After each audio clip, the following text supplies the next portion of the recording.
Hey guys, how's it going? So what am I working on now? I have an '08 Buick LaCrosse. It's the W body line vehicle. And customer's complaint is when they're coming to a stop, something is not right. She says she'll feel like all of a sudden the car doesn't want to stop, and it's only at slow speeds. She says driving normally the car is fine until the speed of the vehicle gets down below, say, 5 miles an hour. She says, and all of a sudden, she'll hear a buzz and the brake pedal will act funky. Okay. That right there should tell you something. That right there tells me the ABS is activating. But why? It actually has no codes. Right now, I got the scanner hooked up, and I'm pretty sure I know what's going on here. I'm pretty sure it's the right front hub and bearing. I've already driven it around a few times, and I was watching on the scanner. I put it into graphing mode, and I was watching both front wheels. I watched all four at first, and then I was picking up something that was happening on the right front wheel. And I believe what's happening is the right front wheel is having an anomaly, and the system can't tell and thinks it's locking up, so it's releasing that wheel. Right now, everything's lit up on the dashboard. I had a check engine light on beforehand, but everything's lit up right now because I have the scanner hooked up. It's something that just happens. I'm not sure the reasoning behind it, but whenever you have the scanner hooked up and you're in the ABS system, the lights on the dash will light up for traction control ABS, and it'll say service traction system, which this one does. So let me show you something real quick. The glare today is terrible. Oh, I didn't realize I had the light on.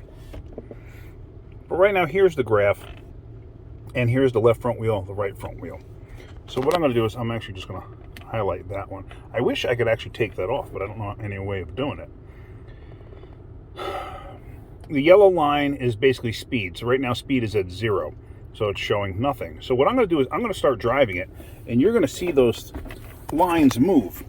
Now, I may not be able to do this and show you drive and show you at the same time, I should say. But we shall see. Oh, see, actually, right away. See that? Notice the two? See how different the right front is compared to the left front? Well, let's just drive around the parking lot here.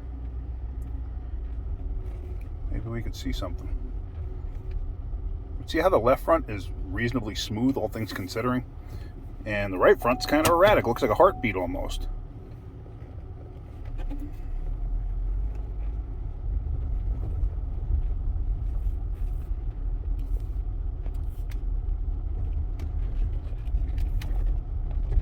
All I'm doing is driving around a parking lot here. Literally going like 5-6 miles an hour. It's actually gotten worse as it's heated up. But see the spikes in it? See how the left front is nice and smooth? And the right front is definitely not.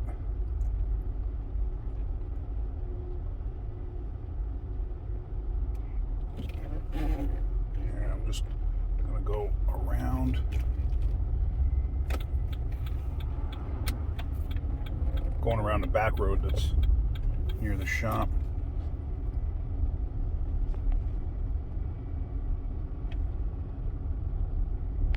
But you see the left front is pretty darn smooth.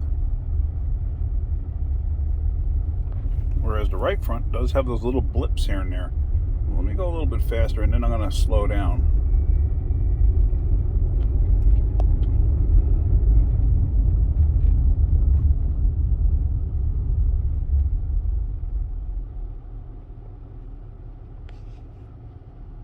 You see that? Right at the very end, you get that little blip right there. So let's...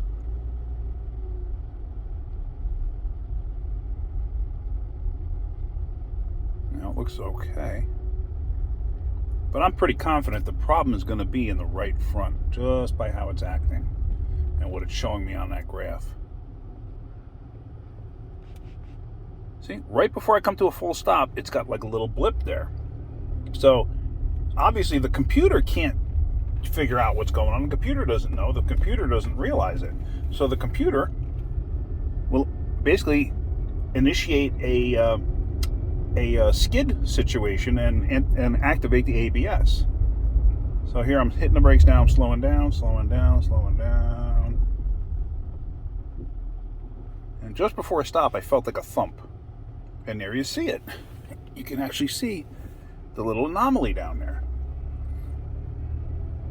So I am pretty confident this is going to be a right front hub and bearing. The bearing is not making any noise. The bearing is actually pretty smooth. I've had this thing up to 65 miles an hour and I did not feel or hear anything that was objectionable.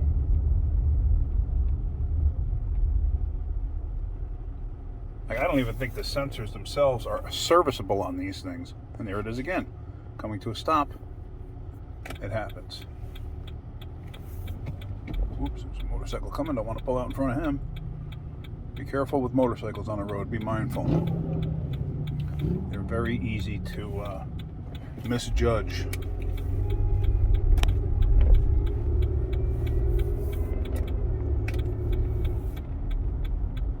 Of course, he nosed into our driveway. You're good, dude. Don't worry about it. He nosed into our driveway for some reason. So I'm pulling back into the shop now. I'm going to try to do a quicker stop.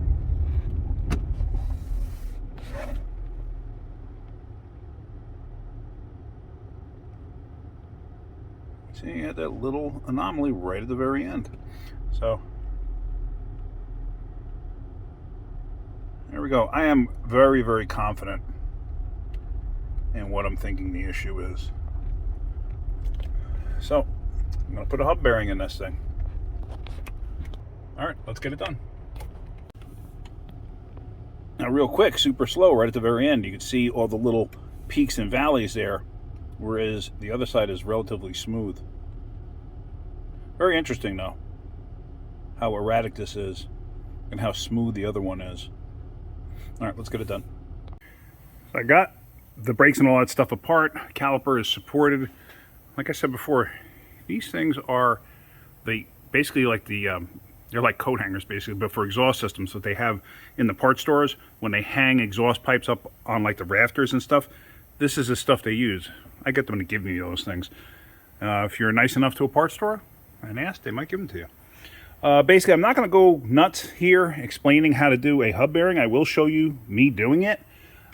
Basically, it's pretty simple. You disconnect the electrical connector here and come apart. There we go. Disconnect it, stick it off to the side, and we're going to take the nut off.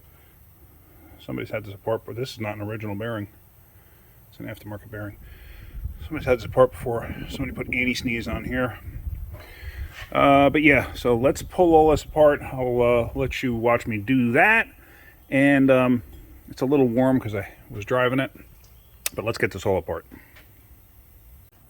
Alright. So, I'll tell you a little story here while I'm doing this.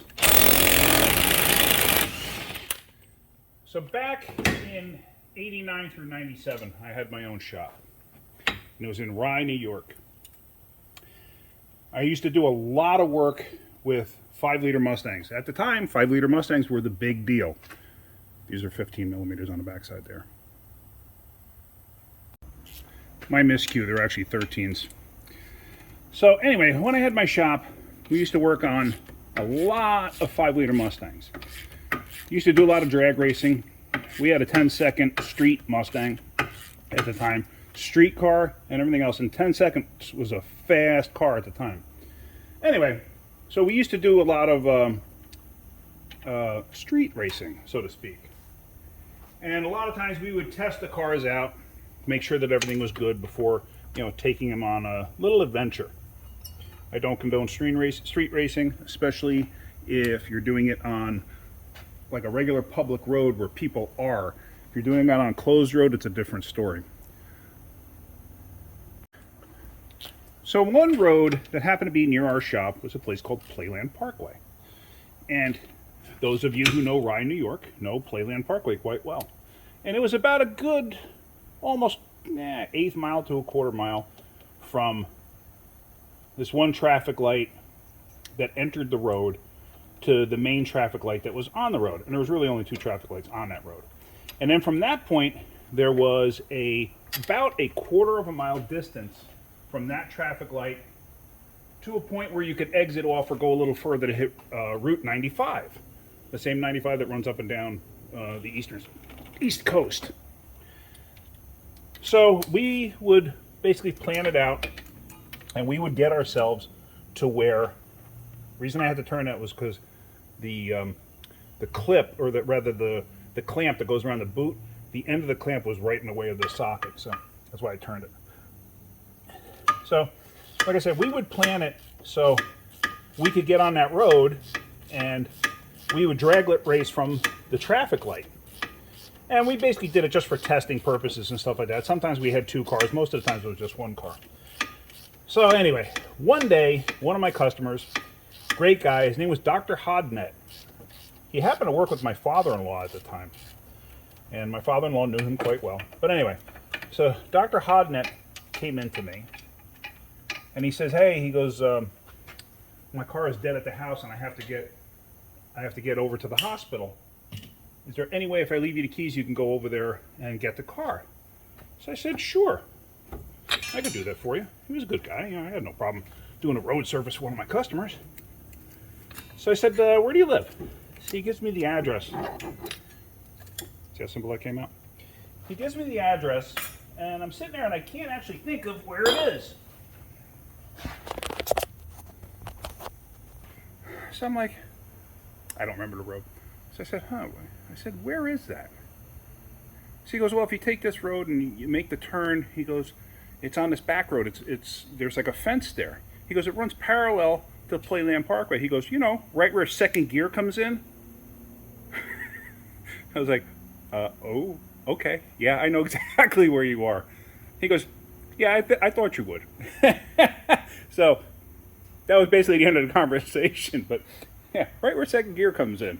So yeah, I knew exactly where he lived. He had a supercharged Thunderbird too. So it was a fun car to drive. Anyway, just thought you'd get a kick out of that story. So anyway, here's the bearing. And yeah, this is a replacement bearing. Some bearings you can service the ABS sensor. This one you can't. This one, it doesn't feel like there's anything wrong with the bearing. The bearing feels fine. Doesn't mean there's not something wrong with the sensor. Now I'm sure if you wanted to, you probably could find a sensor somewhere and go through the hassle of pressing it off and stuff like that. We're not going to do that. We're just going to replace it. And see how easy that thing came out? I'm actually kind of surprised it came out that easy. So let's get the new one in place. Now when you're going together with this, don't forget that spacer shim. I'm not 100% certain why they even need this on there. I understand for the clip, but I mean, this whole contraption just for a clip? Maybe because they don't want this butt up against there? I don't know. So I'm going to get this together. And then the pain with this is finagling the connector through the axle in the boot. Sometimes you got to push it in and down like that to actually make it happen. And to try to do everything all at the same time sometimes can really be bothersome. Sometimes what I'll do is I'll actually take the end that holds the there it goes. Sometimes there's like that piece that goes on the connector that holds the clip in its place. Sometimes I'll actually take that off until I get the connector through. Just really depends. And then try to get it in the correct orientation. So this way when you go on, everything goes right where it needs to go. So now, you're going to put said bolts back in place. Now sometimes what you can do too, because sometimes you got to fight these things. Sometimes what you can do is just put the nut on there, just to hold the axle where it needs to be. Now I'm catching this back bolt, or at least trying to.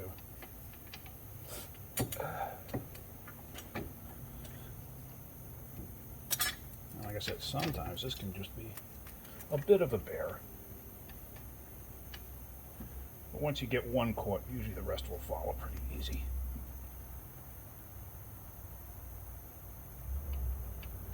Now the reason for the shield at the bottom, I just realize too.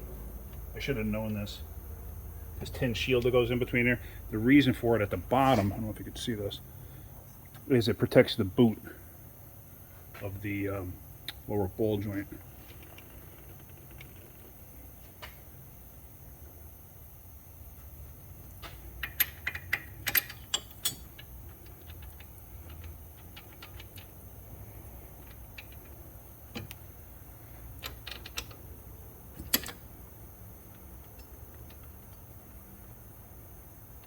If you had power tools, you could do this with power tools too.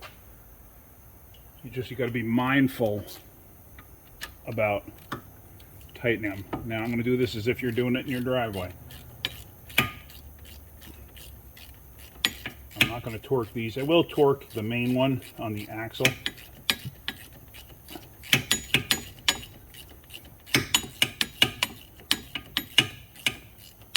These, I'm just going to tighten this up.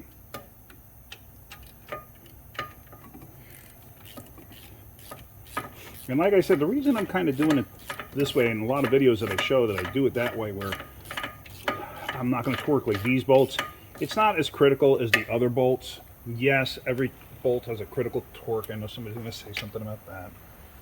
But in all honesty, this is nowhere near as critical as this. Can you get away with tightening that without a torque wrench? Absolutely. Will you reduce the life of the bearing? There's a possibility, yeah. Especially if you over tighten them. I mean, well, doesn't actually no, especially if you under tighten them or over tighten. So now, while I'm tightening these bolts, I am kind of just going in a little bit, a little bit, a little bit.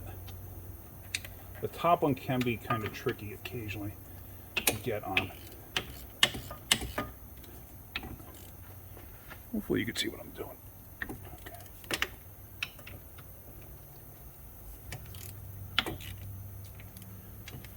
All right. So, with that in place, really all I'm going to do is I'm going to tighten everything down by hand. Cut the wheels.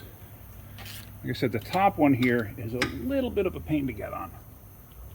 So you kind of need the extension. Only because the strut is in the way up here. The two bottom ones you really don't.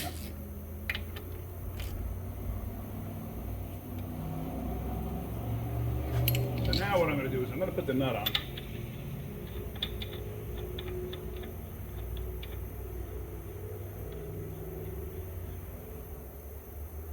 I'm going to zip that down with the gun just lightly.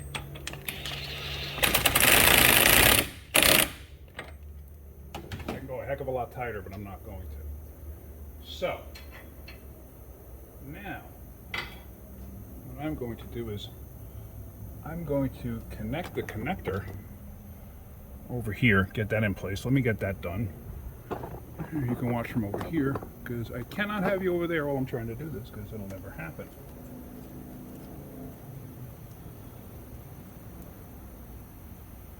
And also, oh, actually, you know what I forgot?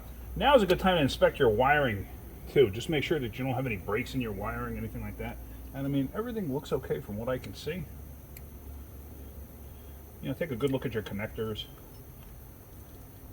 Make sure the water shield is in, or the moisture seal is in place. You know, so this way you don't get moisture in the connector. And then you want to have the wire tucked out of the way, which it is right there. So that's all nice in place. So now let me get the rotor in place. And we're going to tighten that lower bolt after I get this together. And let me tell you, that rotor was hot before. Oh, the other thing too. If the rotor was older, and on the backside here, if it had marks or whatever that would line up with holes in here, try to line those holes up. Like this one does have like a set screw hole right here. We're going to line it up with the set screw hole there. But some of them will have 3 holes, and one is usually bigger than the others. Try to line them up. The reason being is if you don't line up those marks that were already there, you could wind up with noise. You could wind up with a knocking type noise. I've seen it many times. All right, so with that in place,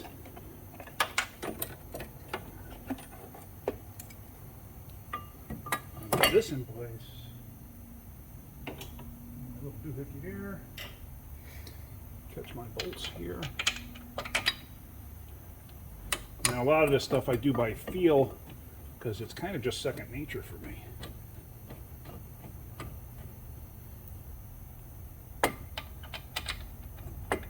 I understand that many of you won't have that sort of second nature about it because it's not something you do on a daily basis.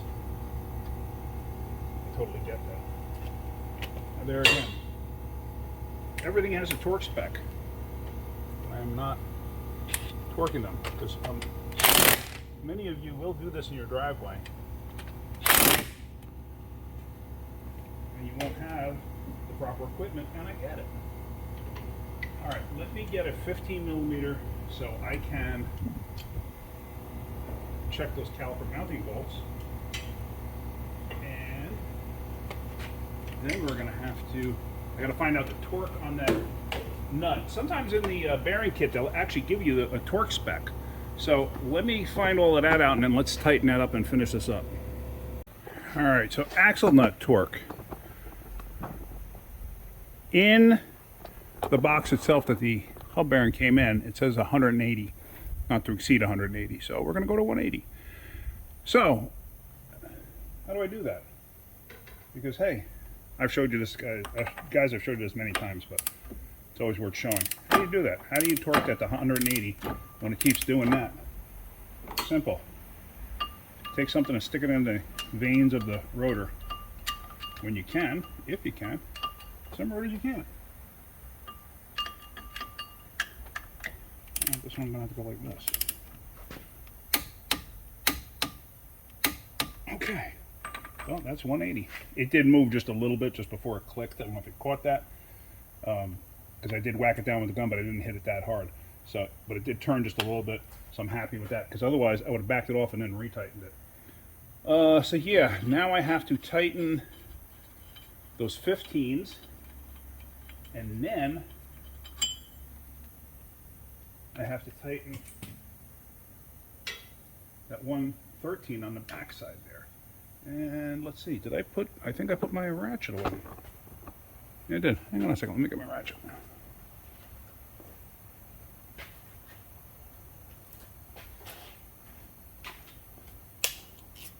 Whoop, there it is. Okay.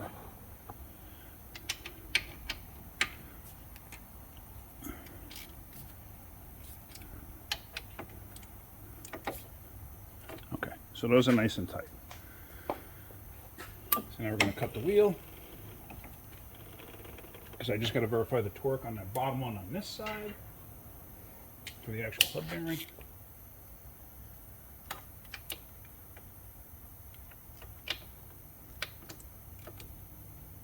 Okay, and that's good. So now, wheel goes on, then I wash up, and then we go for a road test. All right, so I'm back outside now.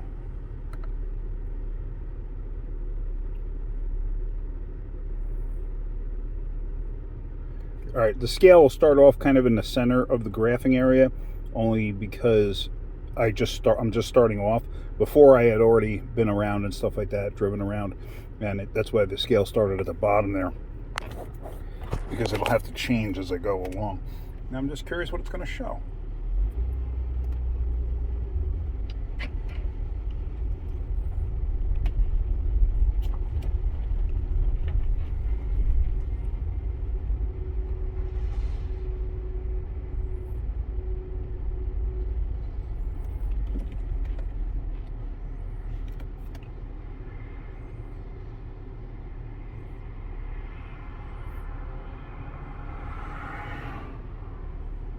Well, that seems improved, but I only went a mile an hour.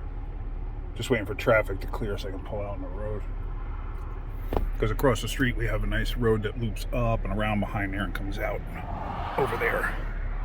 So a lot of times that's a nice little road to go on a road test where you got to constantly hit the brakes.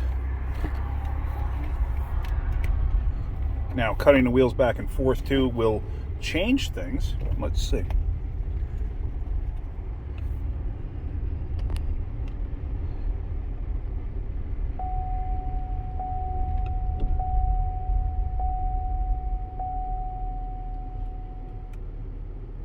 All right, I don't have that blip at the bottom, just when I came to a stop.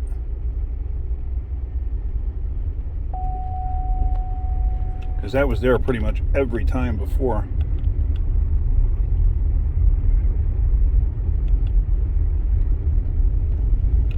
You see how the whole scale is changing now. All right, let's come to a stop. All right, no blip. I am good with that. I am absolutely good with that. I am confident that was it.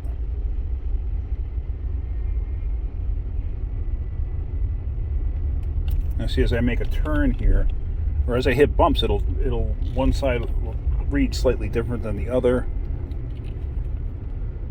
But all in all, they're pretty smooth compared to one another, which I'm happy with. Let's try coming to a stop again and see if that blip shows up. And a rapid stop. No. Okay. I'm good with that. I'm happy with that. What we're going to do is we're going to get this back to the shop. And I'm just going to verify that there's no code set, because there could be code set from me messing around and doing things with the scanner hooked up even though the ignition was off. It does happen. So I just want to erase any codes that are in there. I'm just going to go through a erase routine, that's all, and I'll be happy with that.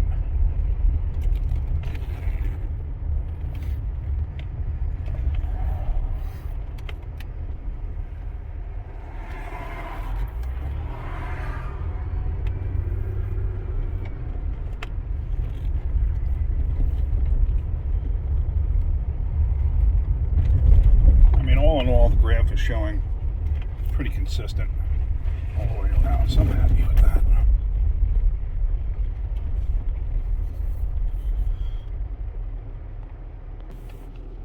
There. See, no more anomaly at the very bottom like there was before. So, all right, I'm good with it. I'm confident that was our issue. I'm just going to clear the codes out and be done with this. All right, so hopefully you're getting something out of it. Hopefully you got something out of that. I thought that was pretty good. So if you got something out of it, hit that like button. If you could, please subscribe. Tell your friends to subscribe too. I don't know why I always have a problem with that, but I do. All right. Hope you guys have a great day. Keep wrenching.